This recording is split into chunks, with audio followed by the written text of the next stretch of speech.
L'histoire de la Bible, dans cette 7e partie sur 8, on est dans une série de prêches. Aujourd'hui, je voudrais vous parler de la fidélité de Dieu, ça c'est le thème. La phrase qui résume ces lectures que nous avons faites cette semaine, on a fini aujourd'hui avec Apocalypse 1, 9 à 3, 22. Donc on a lu plusieurs chapitres.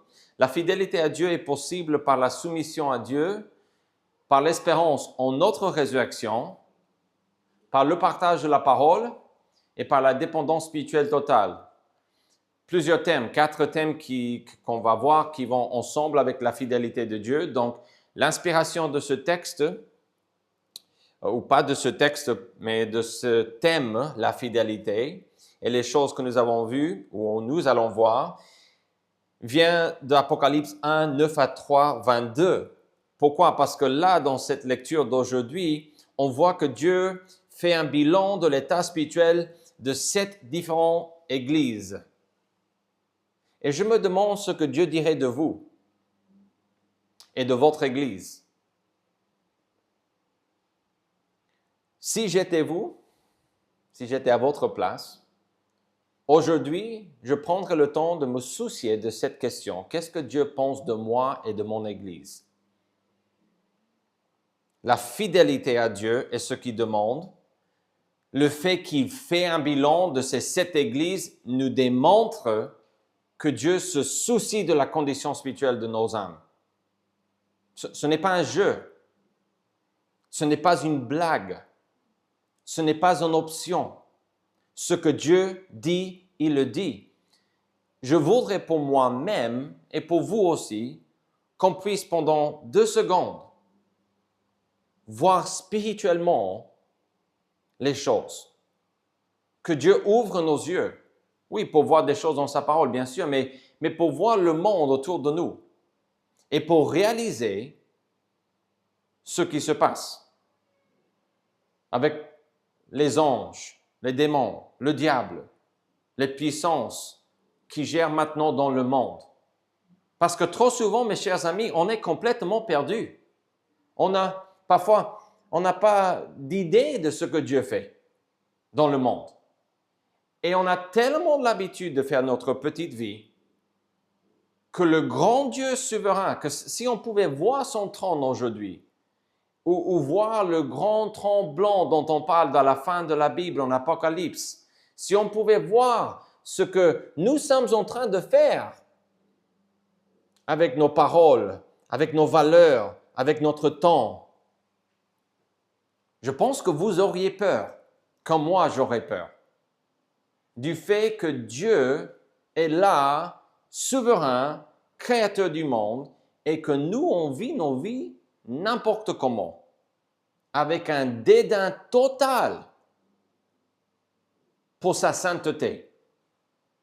Il y a une grande différence entre une église et une autre église. Si vous comparez des églises, vous pouvez voir ça rapidement. Et je parle plus que de personnalité de l'église, parce que chaque église a, on peut dire, sa personnalité, parce que les gens qui sont dans l'église vont créer une ambiance un peu différente. Mais il y a des choses dans la Bible qui ne doivent pas changer. Il y a des choses dans la Bible concernant notre Église qui devraient être vraies et devraient être vraies de chaque Église. Donc, Apocalypse 1, 9, je propose que ce dernier texte de cette semaine vraiment met ce thème en évidence. Dieu a fait des bilans ici pour nous dire, je regarde et je sais ce que vous faites entre semaines. Et je sais à quoi vous pensez en ce moment. Et je sais ce que vous avez comme valeur. Je connais vos œuvres. Et si nous pouvons réaliser cela, moi je propose à nouveau qu'aujourd'hui, vous ferez bien attention à considérer la question, qu'est-ce que Dieu pense de moi et de mon Église? Parce que c'est important. C'est une question importante. Je me suis demandé ce que Dieu dirait de notre Église. Dieu, que dirait-il de votre fidélité? La fidélité envers lui n'est pas garantie pour chaque Église.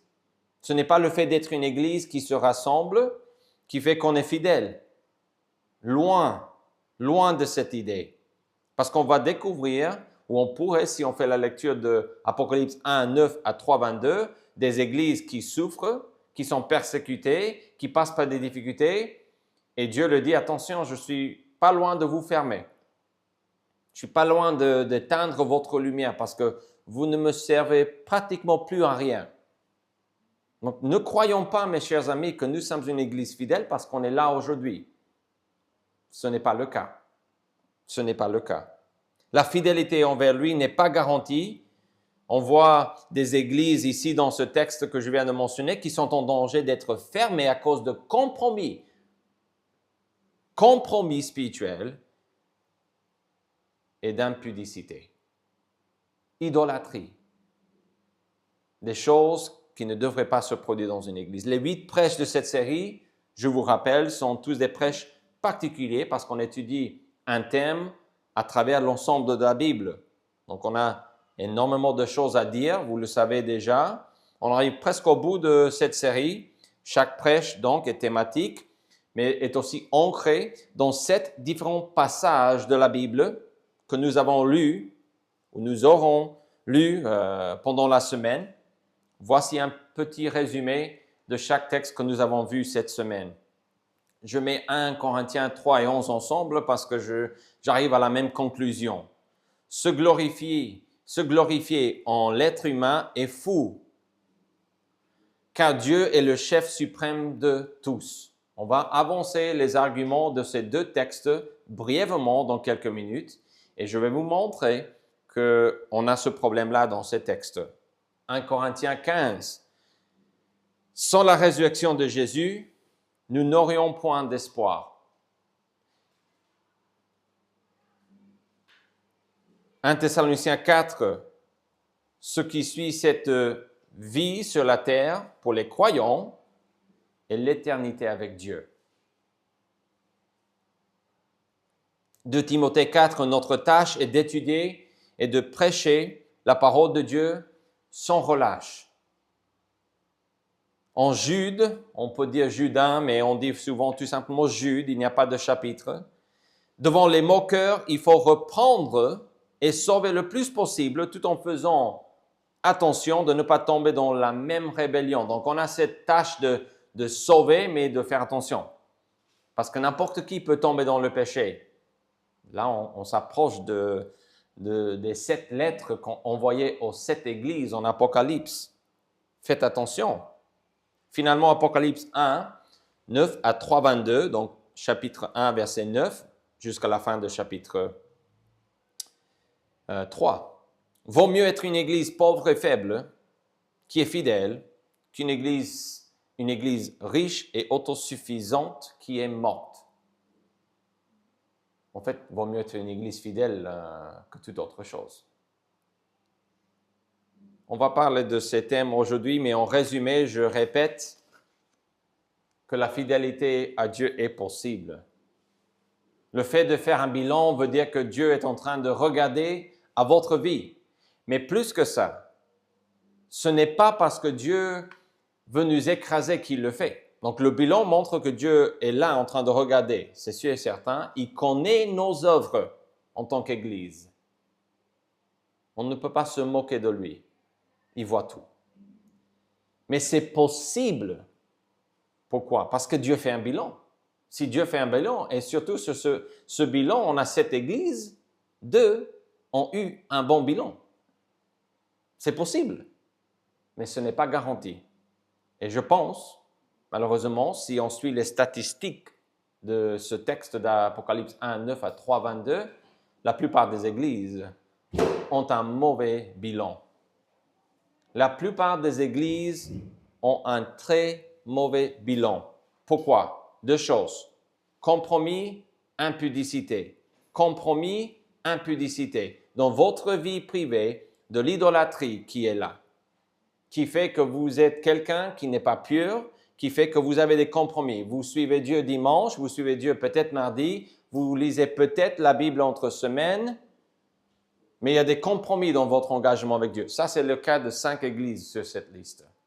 Compromis dans votre vie veut dire que Dieu regarde votre vie et il donne un mauvais bilan de votre vie spirituelle et de votre église si c'est le cas pour votre Église. On va voir ces 4 choses. Il y a 4 parties à ce texte ou à cette phrase. Et on va voir à travers les textes que nous avons lus cette semaine, vraiment comment Dieu veut que nous soyons fidèles. C'est vraiment ça l'idée qu'on veut ici. Il y a 4 choses qu'on peut faire. Si vous voulez être fidèle à Dieu, je vous invite à écouter ce prêche attentivement. La fidélité à Dieu est possible comme on parle de la soumission à Dieu. Le problème de l'être humain est que nous ne voulons pas nous soumettre à Dieu. Nous ne voulons pas non plus nous soumettre à l'homme. Et parfois, quand on fait semblant de nous soumettre à l'homme, on le fait dans le mauvais sens. Vous dites, comment est-ce possible de se soumettre à l'homme dans le mauvais sens? J'ai cru qu'il fallait se soumettre à Dieu. Oui, mais je parle dans l'Église et je m'adresse à vous, l'Église du Seigneur aujourd'hui. La fidélité à Dieu est possible pour vous et pour votre Église. Mais il va falloir se soumettre à Dieu. 1 Corinthiens 3, donc on a 2 textes. Quand on a lu 1 Corinthiens 3 et 1 Corinthiens 11, on a vu des choses bizarres en chapitre 11 concernant une femme qui doit se couvrir la tête et on se demande ce que c'est. On ne va pas aller dans cette histoire de répondre à cette question aujourd'hui. Ce qu'on va faire dans ces 2 chapitres est démontrer qu'on parle de la soumission de Dieu. Il y avait un problème dans l'église des Corinthiens. 1 Corinthiens, quand vous lisez ce livre, vous allez voir fois après fois après fois après fois que l'Église, d'après chapitre 11, se réunissait, pas pour devenir mieux ou pour être édifié dans la foi, mais pour devenir pire. Pourquoi? Parce qu'il n'y avait pas de soumission à Dieu. Chapitre 3 présente un problème. Ce problème est que les Corinthiens se soumettaient uniquement à des hommes et non pas à Dieu. Je ne parle pas des hommes non-croyants, je parle qui se soumettaient à des responsables dans leur église ou autour d'eux, mais ils ne voyaient pas Dieu comme l'autorité suprême. Ils ne rendaient pas la gloire à Dieu, on peut le dire comme ça, en se soumettant à son autorité. Dieu établit des responsables dans l'église et il faut, écoutez ceci, il faut les obéir. Si je suis votre pasteur, vous devez m'obéir. Vous dites alors là, on va trop loin. 1 Corinthiens 11 va nous aider à comprendre comment vous devez obéir. Mais écoutez ce texte que je mets devant vos yeux. Obéissez à vos conducteurs. C'est pas optionnel. C'est pas une option. Obéissez à vos conducteurs et ayez pour eux de la déférence, car ils veillent sur vos âmes, comme devant en rendre compte qu'il en soit ainsi, afin qu'ils le fassent avec joie et non en gémissant, ce qui ne vous serait d'aucun avantage. Ce n'est pas avantageux pour vous que votre pasteur a besoin de se soucier pour vous, pour voir est-ce que cette semaine, ce fidèle ou cette fidèle va rester fidèle au Seigneur.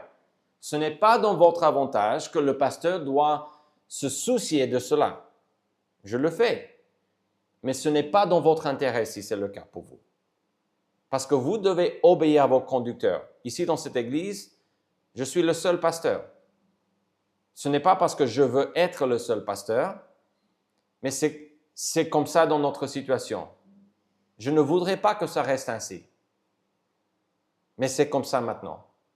Parce qu'il n'y a pas d'autres qui peuvent faire le travail avec moi. C'est tout simplement ça. Ce n'est pas parce qu'on est trop petite. Non. C'est parce qu'on n'a pas d'autres hommes qui veulent et peuvent faire ce travail avec moi. Le problème ici est qu'il ne faut pas glorifier nos conducteurs ou le pasteur, dans votre cas, au-delà de sa position. Il n'est pas Dieu.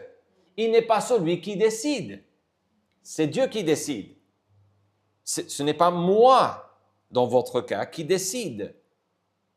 Tout responsable n'est qu'un conducteur. Il dirige avec l'exemple, avec la parole et avec tout ce qu'il peut en priant pour que Dieu réalise son travail tout en se servant de lui. Un conducteur n'a pas la capacité de faire plus. Donc, Avant d'avoir peur avec cette idée d'obéir à votre pasteur, sachez que on n'obéit pas au pasteur parce qu'il est un pasteur. On obéit au pasteur, on va voir, parce qu'il suit Dieu. Et quand il suit Dieu, on suit le pasteur. Dans ce cas, ce n'est pas vraiment votre source d'inspiration, n'est pas le pasteur, ne devrait pas être le pasteur. Mais Dieu qui a placé le pasteur dans votre Église. Son ministère dépend de Dieu et de sa volonté révélée dans les 66. La Bible. Les 66 livres de la Bible. On parle de la fidélité à Dieu comme étant possible. Le problème des Corinthiens, voilà le problème. Regardez 1 Corinthiens 3, 1 à 5. Pour moi, frère, ce n'est pas comme à des hommes spirituels que j'ai pu vous parler. Oh, ça commence mal. Mais comme à des hommes charnels, comme à des enfants en Christ. Je vous ai donné du lait, non de la nourriture solide, car vous ne pouviez pas la supporter. Et vous ne le pouvez pas même à présent, parce que vous êtes encore charnels. En effet, puisqu'il y a parmi vous de la jalousie et des disputes, n'êtes-vous pas charnels et ne marchez-vous pas selon l'homme? Quand l'un dit « moi je suis de Paul » et un autre « moi d'Apollos », n'êtes-vous pas des hommes? Qu'est-ce que donc qu'Apollos? Et qu'est-ce que Paul? Des serviteurs par le moyen desquels vous avez cru, selon que le Seigneur l'a donné à chacun. Cette Église glorifiait leur conducteur préféré. Moi, je suis de Christ. Wow, vous êtes vraiment spirituel. Moi, je suis de Apollos ou de Paul. Ils étaient divisés. Il y avait de la jalousie. Pourquoi? Parce que cette Église se glorifiait. Les Corinthiens étaient divisés et se croyaient supérieurs aux autres membres de leur Église. Ils n'ont pas compris l'illustration quand nous formons un seul corps en Christ. On n'est pas divisés. Et ils croyaient que le conducteur, que leur pasteur était plus important qu'un autre pasteur ou que quelqu'un d'autre, peut-être qui n'était pas pasteur, mais qui guidait les gens dans l'Église. Comme des diacres ou des gens qui travaillent dans la parole, mais qui ne sont pas peut-être le pasteur à temps plein. Ça existe dans la Bible, cela. C'est le but de notre assemblée, de chaque assemblée. Leur fierté était en leur pasteur ou dirigeant spirituel préféré. Les hommes font ceci aujourd'hui. On parle des luthériens, des méthodistes, on parle des calvinistes, ceux qui appartiennent à Calvin, et on parle d'énormément d'autres titres qu'on s'est donnés. Dieu dit que cela est complètement fou. Même les disciples de Jean-Baptiste en Matthieu 9 vont venir chercher Jésus et vont dire, mais nous on jeûne. Mais tes disciples ne jeûnent pas. Pourquoi? Qu'est-ce que vous faites là? Donc, ils reprochaient non seulement les disciples, attention, on reproche le maître. Mais es-tu stupide? Ne sais-tu pas qu'il faut jeûner? Pourquoi tes disciples ne jeûnent pas? Ils sont en train de reprocher Jésus. Je ne dis pas qu'ils sont venus avec cette idée de détruire Jésus, mais ils étaient étonnés de, voilà, mais ça ne va pas. Qu'est-ce que vous faites? Jésus donne une explication. La réponse n'est pas importante pour ce prêche aujourd'hui, mais on a tendance à faire cela. 1 Corinthiens 3, 21 à 23 dit ceci, que personne donc ne mette sa gloire dans des hommes. Cela ne veut pas dire qu'il ne faut pas obéir à vos conducteurs. C'est pas ça. Quand on dit cela, on a déjà compris que ce qu'ils faisaient était complètement fou. Ils n'étaient pas en train de suivre Christ quand ils ont dit « moi je suis d'Apollos » ou « moi je suis de Paul et moi de Christ ». C'était des divisions. Le fait d'avoir des divisions, il y avait un problème. Peut-être la meilleure, c'est ceux qui disaient « je suis Christ, j'appartiens à lui, moi je suis de lui ». Mais ils ne comprenaient pas que c'est Dieu qui est l'autorité suprême. Ça c'est le problème. Parce qu'ils disaient que personne donc ne mette sa gloire dans des hommes, car tout est à vous. Et regardez ce qu'il dit, en verset 22 explique quelques lignes, mais verset 23 reprend l'argument. Tout est à vous. Qu'est-ce que cela veut dire? Et comment est-ce que cela veut dire que je ne vais pas me glorifier en les autres, mais je vais me soumettre à Dieu? Tout est à vous. Et vous êtes à Christ, et Christ est à Dieu. Qu'est-ce qu'il est en train de dire? C'est fou de se glorifier en un homme ou en une femme quand tout le monde vient de Dieu, quand c'est lui le créateur suprême, c'est lui l'autorité. Tous les gens qui sont en train de travailler pour Dieu dépendent de lui. Dans une église, c'est fou de croire que le pasteur est quelque chose. On va obéir le pasteur. Mais c'est parce que le pasteur nous parle de la part de Dieu. Point. Point. Il n'y a pas plus. Je n'ai pas plus d'autorité. Tout est à vous. Il n'est pas en train de dire, faites comme vous voulez. Ah, ça, c'est ce qu'il faisait. Tout est à vous dans ce texte ne veut pas dire ça. Tout à vous est à vous et vous êtes à Christ et Christ est à Dieu est en train de dire. On ne parle pas d'infériorité ou de valeur. On parle de ce fait que Dieu est suprême. Il faut se soumettre à lui. La fidélité n'est pas possible. Cette église ici est infidèle. Pourquoi? Parce qu'il n'y avait pas de soumission. Point. Pas de soumission. 1 Corinthiens 11, verset 1 dit « Soyez mes imitateurs, comme je le suis moi-même de Christ. » Donc, on avance vers 1 Corinthiens 11 parce que ça, c'est le deuxième texte, mais déjà dans le verset 1, nous devons suivre nos conducteurs uniquement lorsqu'ils imitent Jésus. Vous dites, mais si je suis dans une mauvaise église et que le pasteur dit, ben, ça c'est vrai ce qu'il dit, je le vois dans la Bible, mais il a dit ça l'autre jour et ça c'est pas vrai. Qu'est-ce que je dois faire? Soyez mes imitateurs comme je le suis moi-même de Christ. Réfléchissez. Prenez ce que je vous donne, évaluez si ça vient de Dieu ou pas. Normalement, le prêche devrait vous convaincre, mais parfois on a besoin de plus de temps. Prenez le temps. Ne soyez pas paresseux. Prenez le temps et voyez si c'est vrai. Si c'est vrai, faites ce que je vous exhorte de faire. Ça, c'est la parole de Dieu, mes amis. Ce n'est pas mon plan, ce n'est pas mon idée pour avoir une bonne église. C'est Dieu. C'est Dieu qui dit cela. Ce texte est un texte difficile. Je parle de chapitre 11 parce qu'on parle de la femme et de l'autorité et on parle beaucoup de cette idée dans ces versets, par exemple, la tête couverte, ou on a cette idée de déshonorer, de se raser la tête, se couper les cheveux. On a des choses et on a du mal à suivre l'argument, mais voici l'essentiel.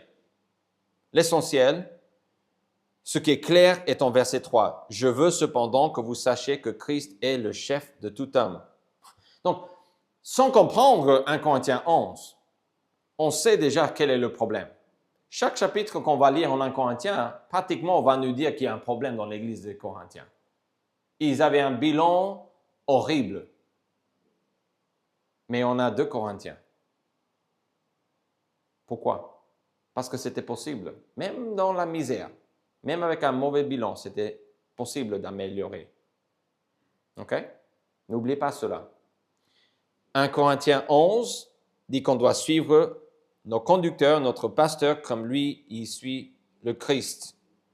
On voit ici que le problème était problème d'autorité. Christ est le chef suprême de tout homme, que l'homme est le chef de la femme. Alors là, pasteur, tu vas trop loin. Attendez, je n'ai pas fait beaucoup là, je n'ai fait que lire la Bible, ok? Comment l'homme est-il le chef de la femme? Ça, c'est dévalorisant. Ah, la Bible, oh là là. Et que Dieu est le chef de Christ. Avez-vous capté la dernière phrase? Comment est-ce possible que Dieu le Fils ait comme chef Dieu le Père? On ne parle pas de valeur ici, mes amis.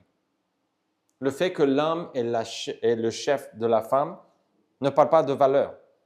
On parle de quoi? Rôle. Rôle.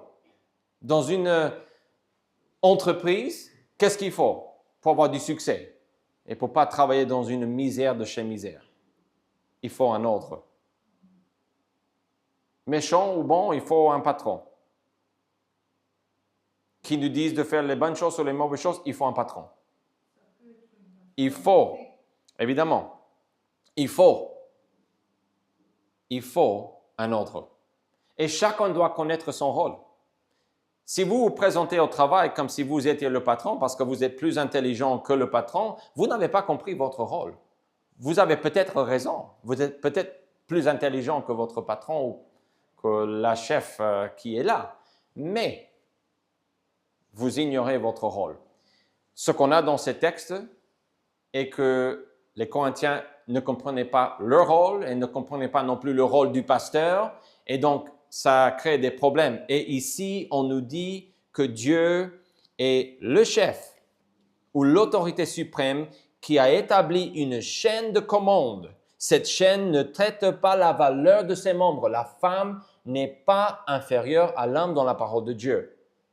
Dans la société, vous pouvez argumenter toute la journée comme quoi on est contre la femme et qu'il y a des inégalités. Pas de problème. Mais ne me dites pas que la volonté de Dieu a établi les choses ainsi, parce que ce n'est pas vrai. Cette chaîne ne traite pas la valeur, mais le rôle particulier et la responsabilité de chacun de se placer humblement en dessous de l'ordre de Dieu, de l'ordre que lui, il a établi. Enfants, obéissez à vos parents. Quel est le rôle d'un enfant? C'est vraiment simple. Le papa et le maman doivent être le parent, les parents.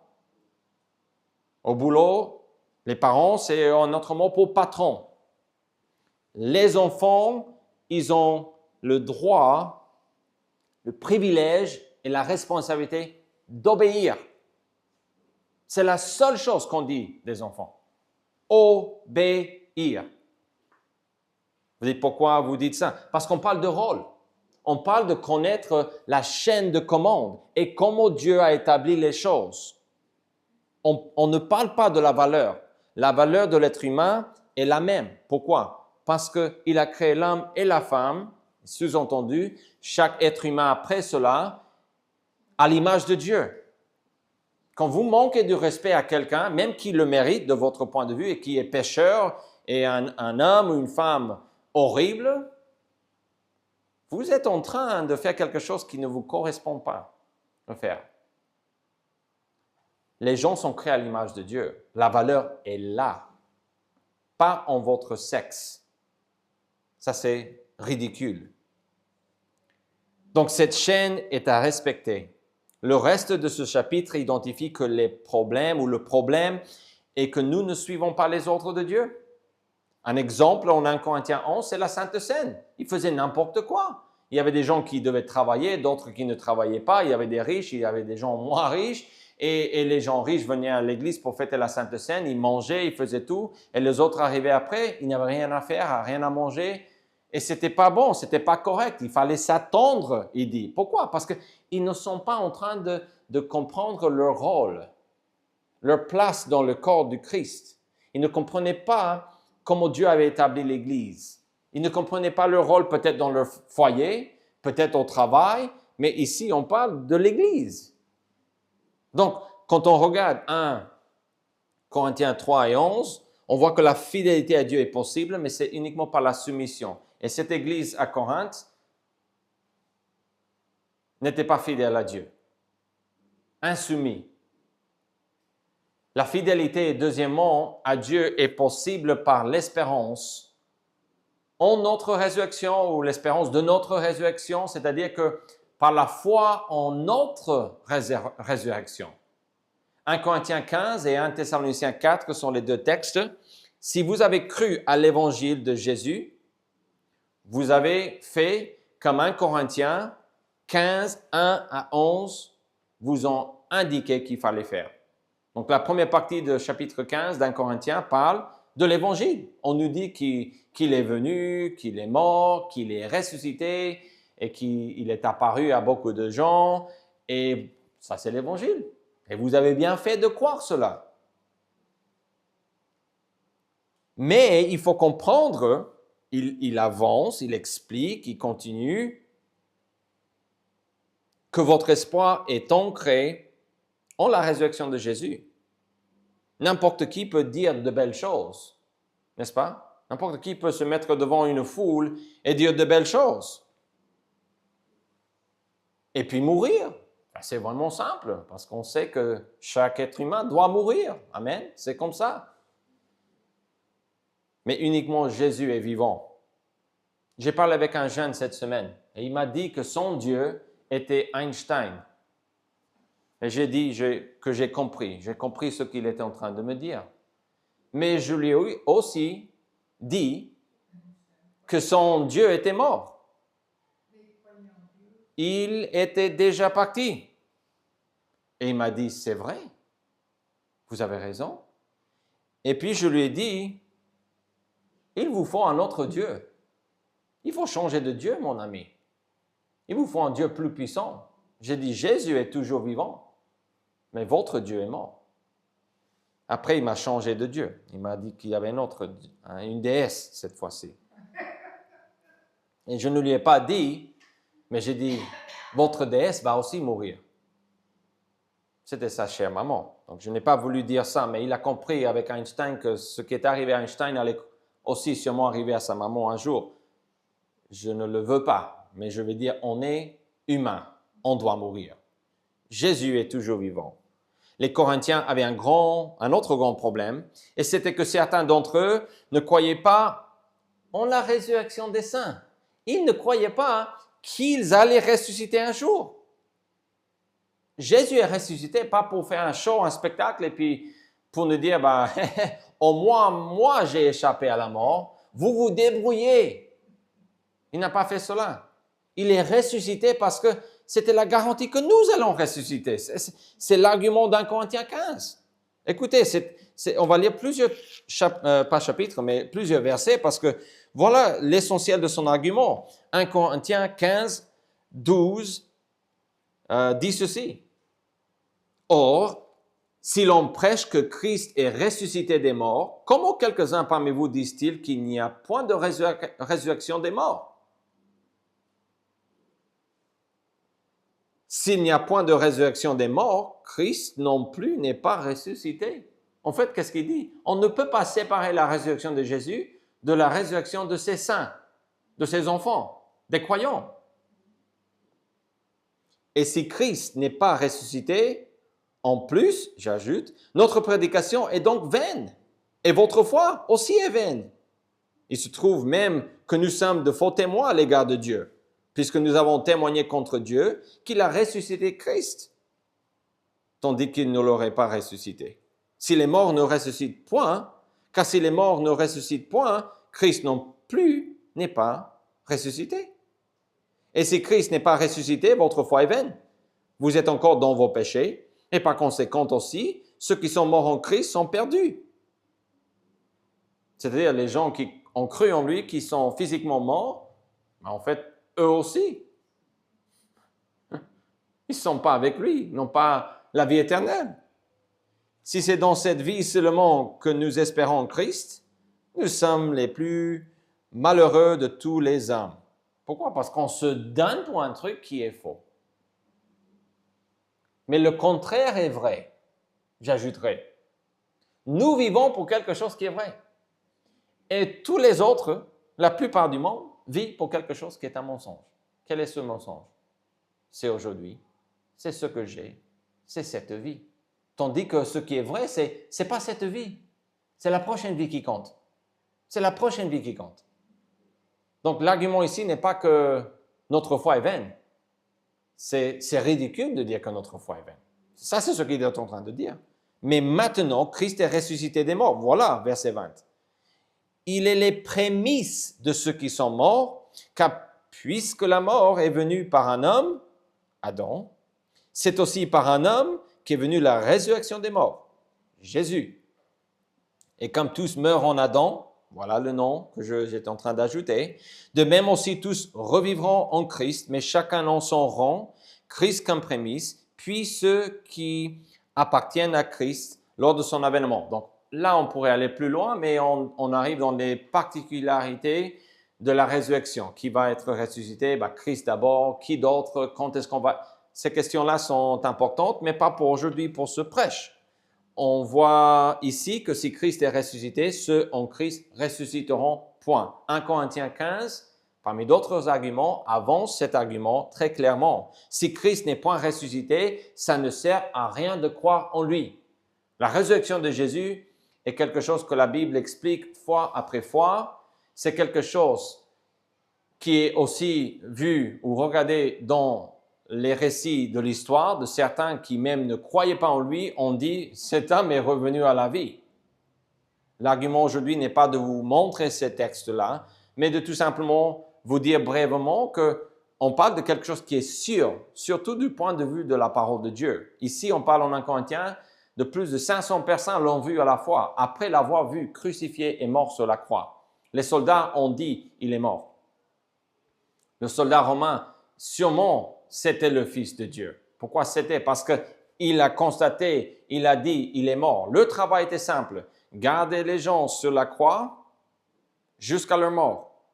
Si ça traînait trop longtemps, on allait percer avec une épée ou une lance pour qu'ils meurent plus vite. C'était simple. Ou on lui cassait les jambes pour qu'il n'arrivait plus à se redresser pour pouvoir respirer. Donc, le soldat romain, à la fin, je pense que c'est de Matthieu qui dit « Sûrement, cet homme était le Fils de Dieu ». Il est en train de dire « Il est mort ». Mais il est ressuscité, mes chers amis. Alors, 1 Thessaloniciens 4 aussi parle de cette idée. Même chose. On parle d'autres choses, mais on a aussi ce même thème qui va ensemble avec 1 Corinthiens 15. Chapitre 4 traite plusieurs thèmes concernant la croissance spirituelle, mais la fin du chapitre répète les grandes lignes de l'importance de la résurrection de Jésus et ce que cela implique pour les croyants. 1 Thessaloniciens, donc, on va lire quelques versets. 1 Thessaloniciens 4, 13 et 14.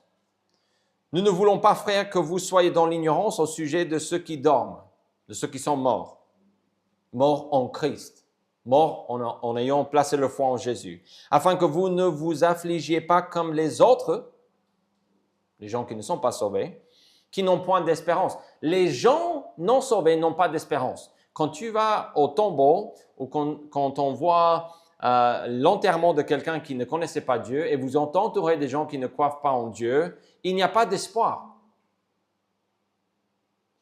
Le seul espoir qu'on a, c'est les mensonges du diable que les gens répètent parce qu'ils ne savent pas quoi faire. Il est dans un meilleur endroit. Ah bon? Sur quelle base? Qui vous a dit que c'était un meilleur endroit où il est? Où elle est? Qui vous donne l'autorité de dire cela? Il a trouvé son bonheur. Ah bon? Où? Et comment est-ce que je peux faire pour le trouver aussi? Ils ne sauront pas vous répondre à cette question. Parce qu'ils vont nier Dieu, ils vont nier le ciel, mais quand on est là devant le sépulcre, tout d'un coup, on pense que tout le monde va au paradis. Mes chers amis, ça c'est fou. Non point d'espérance, verset 13. Verset 14, car si nous croyons que Jésus est mort et qu'il est ressuscité, et nous croyons cela, je crois cela. Croyons aussi que Dieu ramènera par Jésus et avec lui ceux qui sont morts. Donc ici, il parle de ceux qui sont morts en Christ, mais c'est la même chose pour nous qui sommes toujours en vie en Christ. Si nous mourons, il va nous ressusciter. Notre âme ira au ciel. On parle de cela quand on est absent de ce corps, on est présent avec le Seigneur, ça c'est vrai, mais notre corps va être ressuscité un jour. Dieu a créé ce corps et il va le racheter. Il va donner la vie encore à ce corps, mais comme il l'avait donné au début, dans un état de perfection. Donc 1 Thessaloniciens 4, 13 à 14 avance cette idée que la résurrection de Jésus garantit la nôtre. Et il nous dit, consolez-vous donc les uns les autres par ces paroles. Consolez-vous qui entendez aujourd'hui cet enseignement. Il dit ici, parce que ce qui est vrai pour les morts en Christ est vrai pour vous. On parle de quoi? On parle de la fidélité de Dieu est possible. Et comment? Qu'est-ce qui va alimenter, motiver ma fidélité envers Dieu? L'espérance que j'ai de ma résurrection, d'une meilleure vie. Rien que ça est assez pour me pousser dans la direction de Dieu. La fidélité à Dieu est possible par l'espérance en notre résurrection. Ces deux textes nous parlent de cela. Est-ce qu'il y a d'autres thèmes? Oui, à chaque fois, à chaque semaine, il y a d'autres thèmes dans ces textes. Mais j'essaie de voir ce qui va ensemble et d'essayer de regrouper les textes pour nous donner un enseignement qui est là et important. Okay? On n'est pas en train de dire qu'il n'y a pas d'autre chose dans ces textes. Attention. La fidélité à Dieu est possible par la soumission, par l'espérance aussi de notre résurrection, on peut dire, mais aussi la fidélité à Dieu est possible par le partage de la parole. Deux textes, de Timothée 4 et Jude. De Timothée, et d'après ce que l'on sait, la dernière chose que Paul a écrit dans la Bible, bien sûr, avant d'être tué par sa fidélité envers Dieu, sa fidélité à prêcher la parole de Dieu. Il est là parce qu'il voulait prêcher la parole de Dieu. J'ai lu ce matin dans un autre livre, pas la Bible, mais dans un livre qui parle de la Bible, que Paul a fait appel à César et si lui n'avait pas fait cela, il aurait pu peut-être être relâché. Mais dans la grâce mystérieuse de Dieu, Paul a pu témoigner de l'Évangile devant César. Vous dites, pourquoi faire? Est-ce que César a cru en Jésus? On n'a pas l'impression, mais la tâche de Paul n'était pas de voir César sauvé, c'était qu'il entende l'Évangile. C'est notre tâche aussi. Le succès ne dépend pas des résultats, mais de l'obéissance de notre part. Donc Paul ici parle, dans la Bible en tout cas, on pense des dernières choses qu'il a dit. Les paroles que nous lisons au chapitre 4 sont donc probablement les dernières de Paul dans la Bible. Il y a deux choses que je veux vraiment vous aider à comprendre. En verset 2, Paul dit « prêche la parole ». Il parle à Timothée, un pasteur qui allait continuer après sa mort, après la mort de Paul, à servir Dieu, et il lui dit quoi? Prêche, prêche, prêche la parole de Dieu. Insiste en toute occasion, favorable ou non. On s'en fiche. Ah ben, c'est pas le bon moment. On s'en fiche, prêche. Ça, c'est ce qu'il est en train de dire à Timothée. Mais c'est pas vraiment le moment. Prêche. Il lui répond. Prêche. Insiste. Favorable ou non. Reprends. Censure. Exhorte. Mais il dit avec toute douceur. Avec toute douceur. Et en instruisant. Il n'y a pas de moment où la parole de Dieu n'est pas la bonne réponse. Nous ne croyons pas cela, je sais. Mais ça, c'est ce que Dieu dit. Il n'y a pas de moment où un verset biblique ou une vérité de Dieu n'est jamais la bonne chose à dire de votre part. Encore une fois, je ne pense pas qu'on croit cela, mais ça, c'est ce que Dieu dit. Donc, comme pasteur, je dois le dire. On devrait le croire, mais je pense qu'on a du mal avec ça. Ce texte appelle ses auditeurs à la fidélité à Dieu. La raison pour ce grand besoin de prêcher la parole, je pense, est donnée en les versets 3 et 4, car il viendra un temps où les hommes ne supporteront pas la saine doctrine. La saine doctrine, c'est les enseignements de Dieu. Mais ayons la démangeaison d'entendre des choses agréables. Vous savez, votre problème et mon problème est que nous ne voulons pas entendre ce que Dieu dit. On veut entendre des choses que Dieu dit que nous aimons. Point. Ça, c'est notre problème. Si Dieu dit quelque chose qui nous gêne, qui nous met mal à l'aise, on est pratiquement sûr que ça, ce n'est pas la volonté de Dieu pour nous. Oh, malheur à nous, mes chers amis. Malheur à nous. Qu'est-ce qu'ils font, ces gens-là? Pourquoi est-ce qu'il faut prêcher, insister en toute occasion? Ils se donneront une foule de docteurs. Docteurs, c'est des enseignants. Selon leurs propres désirs. Donc, j'ai mes amis et j'ai mes sources. Vous, ce que vous dites de la part de Dieu ne me plaît pas. Mais c'est la parole de Dieu. Oui, mais ça m'est égal. Ça ne me plaît pas. Donc, je vais chercher quelqu'un d'autre ailleurs qui me donnera ce que je veux. Honte sur nous. Verset 4, détourneront l'oreille de la vérité et se tourneront vers les fables. Pourquoi et comment est-ce qu'ils se sont détournés ou ils ont détourné l'oreille de la vérité? C'est simple. Ils ont cru que c'était eux qui régnaient. Ils sont pas soumis à Dieu. Pourquoi? Parce qu'ils ont dit, oui, Dieu dit ça, mais c'est pas réable. Donc, je vais chercher des autres sources. Je suis toujours croyant, hein, attention, hein, je suis toujours croyant, mais c'est pas ce pasteur-là parce que ce qu'il dit est trop dur. Mais est-ce que ce qu'il dit est vrai? Ouais, je pense que c'est... Honte à vous. Honte à vous. Malheur à nous, si c'est le cas pour nous. Mes amis, le temps est déjà venu depuis longtemps. Il parle ici dans l'église où Timothée était, je pense.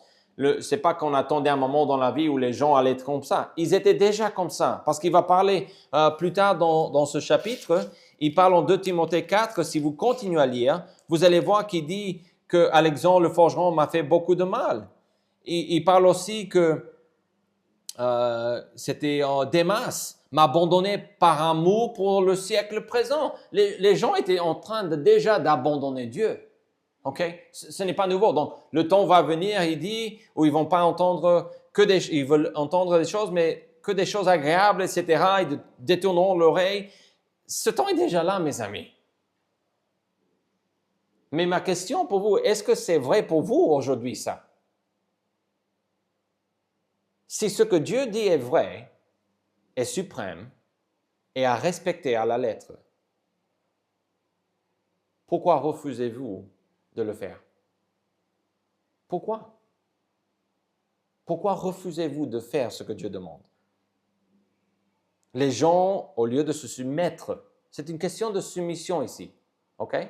On parle ici dans cette partie de la fidélité possible par le partage de la parole. Ça, c'est Timothée et Paul qui étaient en train de faire ça, mais ils étaient en face des gens qui s'opposaient à la parole de Dieu. Et je pense qu'il dit ici, les temps vont venir, et je pense qu'il est en train de dire à Timothée, même dans l'Église, ça c'est mon opinion, même dans l'Église, on va voir ça. Je pense que l'argument que j'avance pour ça est que des gens dans l'Église, en versets 9, 10, 11 et 12, qui étaient dans l'Église, n'étaient plus dans l'Église parce qu'ils sont partis, parce qu'ils aimaient quelque chose d'autre. Ils n'aimaient pas ce que Dieu disait, ils aimaient mieux ce que le monde disait. Ils aimaient mieux peut-être ce qu'un autre docteur ou pasteur disait. Bref, aujourd'hui, vous n'êtes pas content avec votre Église, vous pouvez aller ailleurs. Mais malheur à vous si vous quittez une Église qui prêche la parole de Dieu.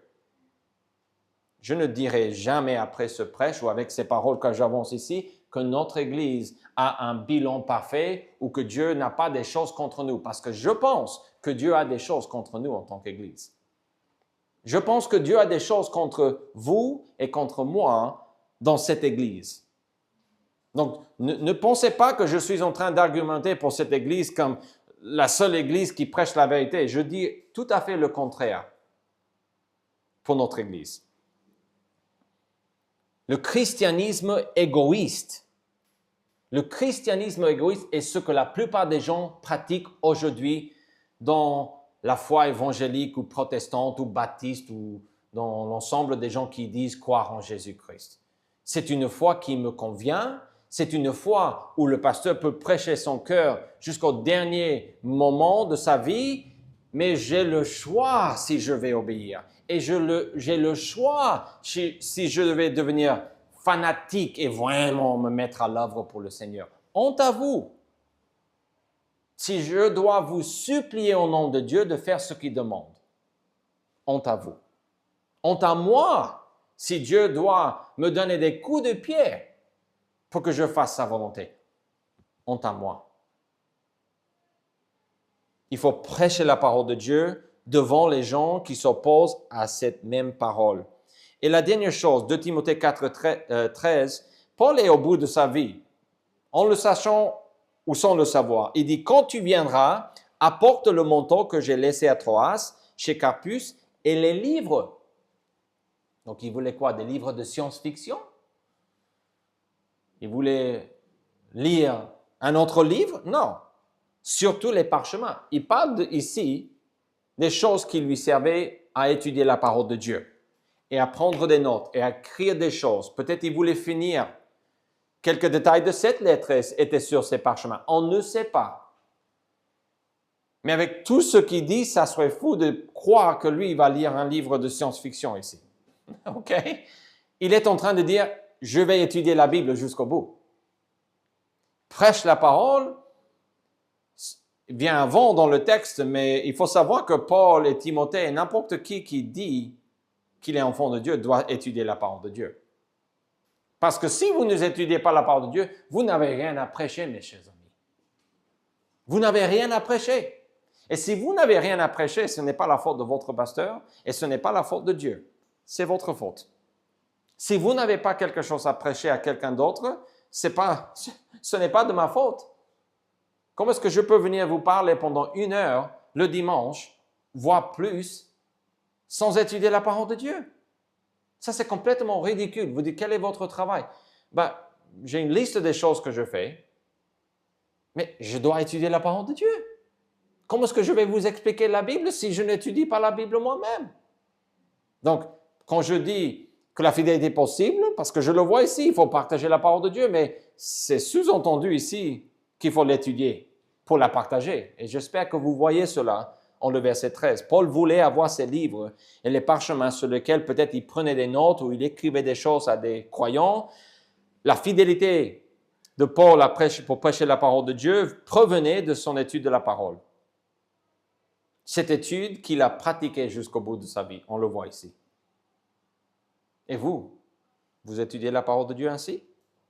Jude, qu'est-ce qu'on peut dire de Jude concernant cette idée de prêcher la parole? Où est-ce que Jude nous parle de cette idée qu'on peut être fidèle quand on partage la parole de Dieu? Jude voulait écrire du salut commun qu'ils avaient tous en Christ. Et puis, il va se lancer dans ce petit texte où il va dire de faire attention. De faire attention comme, je pense que c'est 2 Pierre qui nous met aux aguets, nous dit d'être aux aguets contre les faux prophètes, les faux pasteurs, les faux croyants qui essaient de venir dans l'église et dire n'importe quoi. Et il dit, il faut faire attention. Jude 3 et 4 disent, bien-aimés, comme je désirais vivement vous écrire au sujet de notre salut commun, je me suis senti obligé de le faire afin de vous exhorter à combattre pour la foi. À combattre, à vous battre pour la foi. Vous, pas moi, vous. Battre pour la foi. Bien sûr que je dois me battre aussi.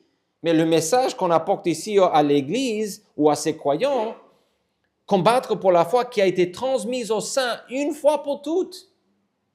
Elle ne change pas. C'est pour ça qu'on peut prêcher la parole de Dieu. On peut insister. Quand c'est bon, c'est pas bon. On peut parler à notre ami de Jésus-Christ. On peut parler à notre ami de l'amour. On peut parler à notre ami du pardon en Jésus-Christ. On peut parler au patron de l'amour en Jésus. Pourquoi? Parce qu'on a envie qu'il se moque de nous? Non, parce que c'est la parole de Dieu. Elle a été transmise une fois. C'est tout. Elle ne change pas. Car voilà vraiment l'essentiel, au verset 4, car il s'est glissé parmi vous. Paul dit, attention, les moments vont venir, les temps vont arriver où les gens vont avoir la démangeaison, ils vont vouloir se détourner de la vérité parce que ça ne leur plaît plus. Je dirais parce que ça ne leur a jamais plu. Et ici en Jude, car il s'est déjà, j'ajoute déjà, glissé parmi vous certains hommes dont la condamnation est écrite depuis longtemps, des impies qui changent la grâce de notre Dieu en dissolution. Attention, cette foi a été transmise au sein une fois pour toutes. Et comment est-ce qu'ils font pour changer cette foi, cette grâce?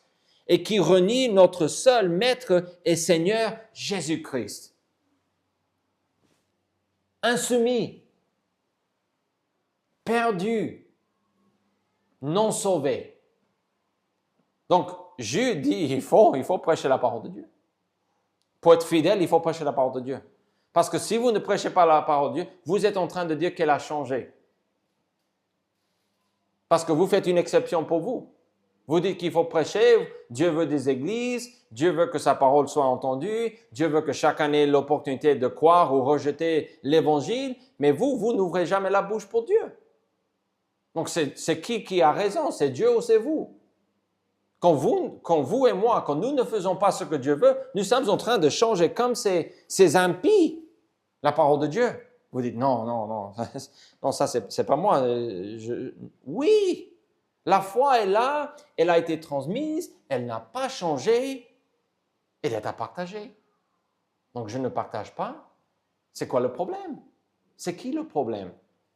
Le problème est qu'il y a en continu de faux croyants qui cherchent à détruire votre foi et l'Église de Jésus-Christ. Ça, c'est ce que je dis. Ce sont des loups qui déchirent, qui cherchent à dévorer votre famille. Ils veulent complètement détruire votre vie. Si vous avez la foi en Jésus, vous êtes un enfant de Dieu, il veut absolument gâcher cela. Mais Jude 20 à 23 nous dit brièvement comment nous pouvons vraiment faire face à ces gens qui opposent la foi en Jésus. On peut dire que ça va nous aider aussi avec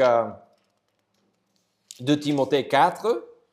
Donc les versets 20 à 23 disent ceci. Pour vous, bien-aimés, vous édifions vous-même. Donc, étudiez la Bible. Grandissez dans votre foi. N'attendez pas le biberon, mais nourrissez-vous vous-même de la parole de Dieu. Vous édifions vous-même sur votre très sainte foi et prions par le Saint-Esprit. Maintenez-vous dans l'amour de Dieu en attendant la miséricorde de notre Seigneur Jésus-Christ pour la vie éternelle. Donc, il va revenir. Mais qu'est-ce qu'on doit faire concrètement? Qu'est-ce qu'on doit faire contre ces opposants? Pourquoi est-ce que tu dis, pasteur, qu'il faut prêcher la parole, comme 1 Timothée 4 dit? Reprenez-les les uns, ceux qui contestent. Sauvez-en d'autres en les arrachant du feu. Et pour d'autres encore, ayez une pitié mêlée de crainte, haïssant jusqu'à la tunique souillée par la chair. Qu'est-ce qu'il est en train de dire? Prêchez, prêchez. Nous ne pouvons pas aider les gens à changer leur destin en leur parlant de la météo. On ne peut pas non plus avancer l'Évangile en parlant de notre Église. Il faut parler du Christ. Il faut parler de l'Évangile. C'est comme ça qu'on peut avoir un peu de pitié sur ces gens qui sont dans la misère où nous sommes nés. Prêche la parole. La fidélité à Dieu est possible par le partage de la parole. Notez-le, c'est par le partage de la parole de Dieu. Et cela implique votre engagement avec la parole de Dieu. Pour devenir un adulte spirituel, la dernière chose, la possibilité est là aussi pour être fidèle à Dieu. Comment? Par la dépendance spirituelle. Mes chers amis, vous n'avez pas la force en vous-même de faire ce que nous voyons dans ce texte. Vous devez admettre que vous n'avez pas la capacité. Vous pouvez prouver peut-être avec l'histoire de votre vie, peut-être les dernières 3 semaines ou 3 ans de votre vie. Vous pouvez, fois après fois, démontrer, ben voilà, j'ai essayé là, j'ai essayé ici et je n'ai pas pu faire l'œuvre de Dieu. Vous n'avez pas la capacité de le faire tout seul, toute seule. Il faut le faire par la dépendance spirituelle, en dépendant sur lui. Ce texte que nous avons pour cette partie est Apocalypse 1, 9 à 3, 22. J'ai commencé ce prêche en mentionnant ce texte, car en ce texte, je vois que ce que Dieu veut est la fidélité. C'est pour ça qu'il fait le bilan. C'est pour ça qu'on a ces 7 bilans ici. C'est pour nous dire, réveillons-nous. Dieu, il regarde. Dieu n'est pas stupide. Dieu n'est pas aveugle. Dieu sait exactement à quoi vous pensez. Cela devrait nous gêner. Cela ne nous gêne pas, mais honte sur nous. Honte à nous. Dieu sait exactement qui nous sommes.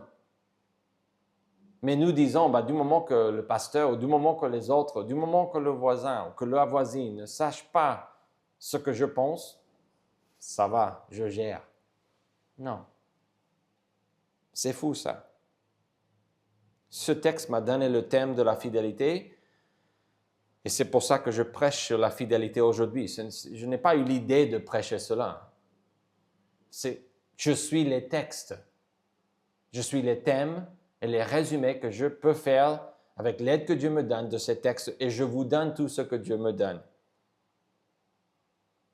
C'est de ces textes que j'ai eu ça. Mais je pense que ce texte en Apocalypse nous donne aussi un indice de comment nous pouvons atteindre le but.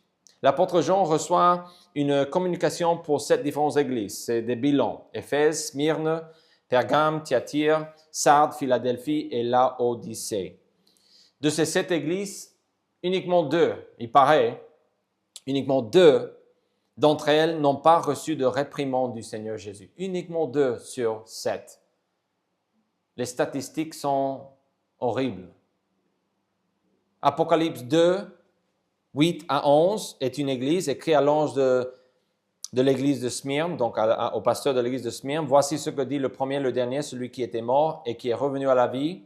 Je connais tes œuvres, ta tribulation et ta pauvreté, bien que tu sois riche, spirituellement, bien que tu sois riche, et les calomnies de la part de ceux qui se disent juifs et ne le sont pas, mais qui sont une synagogue de Satan.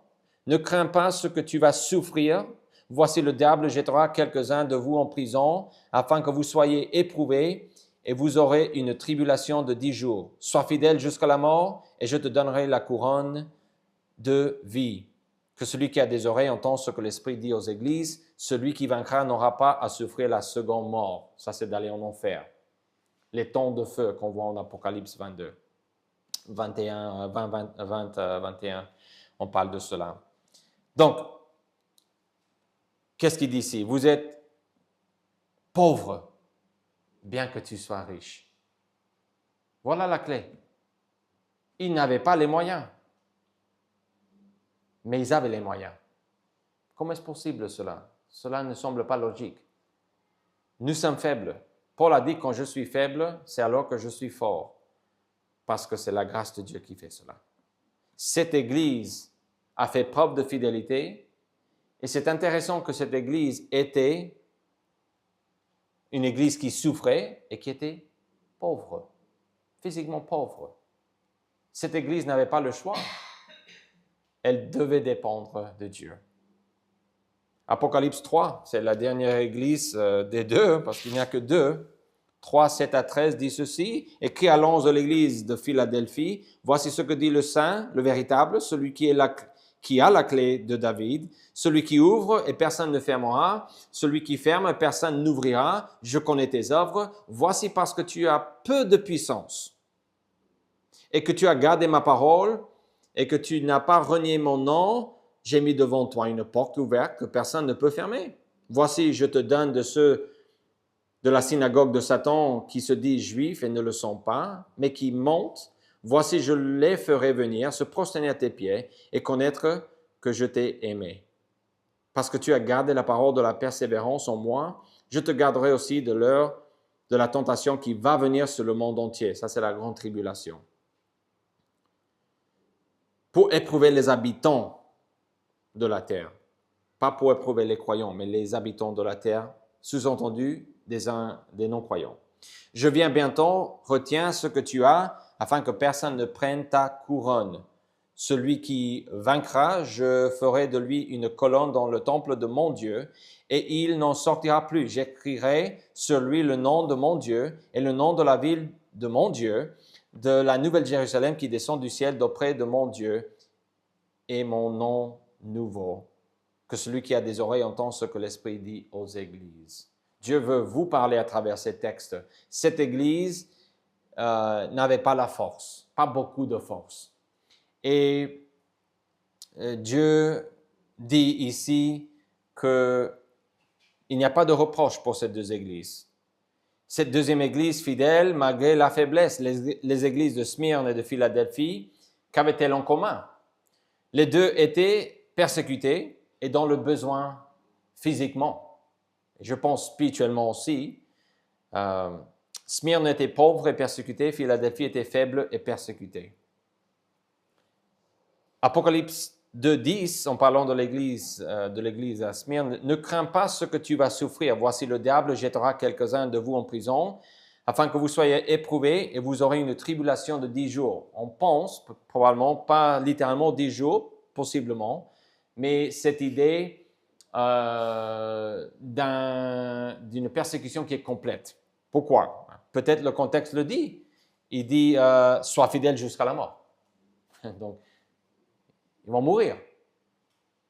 Dieu n'a pas délivré ces gens probablement physiquement, mais la fidélité était possible par la dépendance spirituelle. Sur quoi? Ils avaient à faire quoi? Dieu a dit « Vous allez mourir ». À quoi bon à ce moment-là? Il fallait tenir bon, rester fidèle à Dieu. Comment? En s'appuyant sur ce qu'il venait de dire. En sa parole. Ça, c'est la dépendance spirituelle. Je n'ai pas la force, tu as la force. Je n'ai pas envie, tu as envie. Change mon cœur. Je n'ai pas la capacité, tu as la capacité. Je n'ai rien en moi à part le Saint-Esprit, donc aide-moi à marcher selon le Saint-Esprit. Le succès de cette Église était de s'appuyer sur Dieu. La clé à l'Église de Smyrne était de rester fidèle malgré la persécution. Le succès de cette Église serait de tenir bon, de tenir aux paroles de Dieu et de croire que même la mort était un bon prix à payer pour la fidélité. Pourquoi croyez-vous que la mort pour votre foi n'est pas acceptable ou normale aujourd'hui? Pourquoi avez-vous peur d'être fanatique de la parole de Dieu, de ses ordres, de ses commandements? Pourquoi est-ce que cela vous gêne? Si vous pourriez voir avec moi aujourd'hui ce que Dieu fait spirituellement autour de nous, si on pouvait voir, s'il pouvait ouvrir nos yeux pour un instant, pour voir ce qui rôde autour de nous pour nous dévorer, si on pouvait voir à la télé les choses qui se passent et voir ça du point de vue de Dieu, pas de notre point de vue, pas de notre préférence politique, mais de voir les choses du point de vue de Dieu, ce n'est pas la même chose. Notre point de vue politique n'a rien à voir avec Dieu. Ce que Dieu fait, vous n'auriez plus peur d'être fanatique, de suivre ses commandements.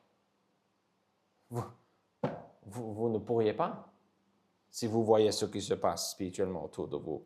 Apocalypse 3:10, parce que tu as gardé la parole de la persévérance en moi, je te garderai aussi à l'heure de la tentation qui va venir sur le monde entier pour éprouver les habitants de la terre. Le succès de cette deuxième Église serait de garder la parole de Dieu. Pourquoi garder la parole de Dieu? Ça veut dire que je vais faire ce qu'elle dit, peu importe ce que je pense. Ça, c'est ma foi.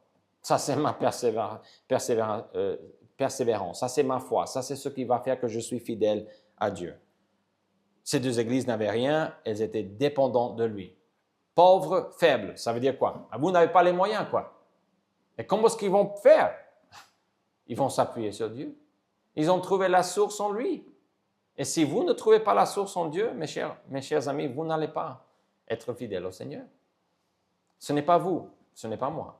C'est Dieu en nous qui produit le désir et le faire, l'accomplissement de son désir. La fidélité à Dieu est possible par la soumission à Dieu, par l'espérance en notre résurrection, par le partage de la parole et par la dépendance spirituelle. Soyons dans le besoin spirituel. Réalisons que nous avons besoin de lui. Comment être fidèle? 4 choses. Ce sont tout simplement 4 phrases qui résument chaque partie de ce prêche. Comprenez votre rôle et remplissez-le. Vous êtes un enfant, obéissez à vos parents. Vous êtes fidèle dans une église, soumettez-vous à votre pasteur. Vous êtes dans un couple, comprenez votre rôle. Si vous êtes le mari, sachez que vous êtes tenu responsable devant Dieu pour guider votre femme. Si vous êtes une femme, vous avez la responsabilité de suivre ce que Dieu fait dans la vie de votre mari. Ce n'est pas compliqué. Je ne dis pas qu'on a envie toujours de nous soumettre. Ça, c'est un problème de nous, pas de Dieu. Mais la simplicité est là. Comprenez votre rôle et mettez-vous sous la protection de cette chaîne de commande que Dieu a établie pour vous. Ne vous battez pas contre ce que Dieu a établi. Fortifiez-vous avec la certitude de votre résurrection. Que le fait, dites-vous, Dieu va ressusciter mon corps. Dieu va ressusciter mon corps. Dieu va me donner une meilleure vie. Dieu va me placer sur une nouvelle terre où la joie parfaite est là. Pourquoi est-ce que je dois me battre et galérer pour voir tout ce que je peux et de vivre le plus dans ce monde possible parce que d'après tout, c'est tout ce que j'ai? Non. Fortifiez-vous par la certitude de la résurrection et que cela vous aide à comprendre que les souffrances de cette vie, on valent la peine complètement. Troisièmement, publier la parole malgré les opposants de Timothée et Jude ont été très clairs qu'il y a parmi nous des gens qui n'ont pas envie d'entendre, parfois dans l'Église, souvent dans l'Église, autour de l'Église. Il y a d'autres personnes qui disent être croyants et qui ce sont vraiment des opposants. Ce sont de faux croyants, des loups qui sont perdus, qui courent à leur perte. Dépendez des ressources de Dieu. Quelles sont les ressources de Dieu? Sa parole. Mais je vais vous dire une ressource qui est peut-être même plus que la parole de Dieu dans un sens, c'est la prière.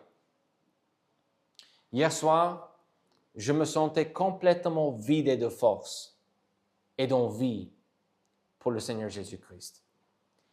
Et j'avais énormément de choses à faire pour avancer dans ma semaine pour le Seigneur, pour faire mon travail que je fais sans cesse, non-stop, tous les jours. Je fais mon travail. Mais j'ai toujours plus à faire que je veux faire.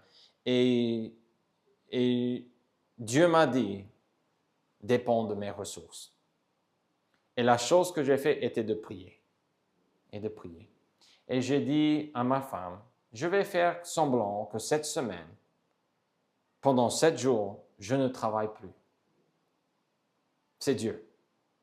Mais ce n'est pas moi. Je me rends. Et je vais faire chaque jour de la semaine ce que je pense que Jésus ferait si c'est lui qui me remplace cette semaine. Si c'est Dieu qui me remplace. Hier soir, j'ai dit, samedi, donc tu me dis, Dieu, ce que je dois faire demain matin. Quelle est la chose qui est la plus importante? Il m'a dit, la prière. Donc j'ai prié.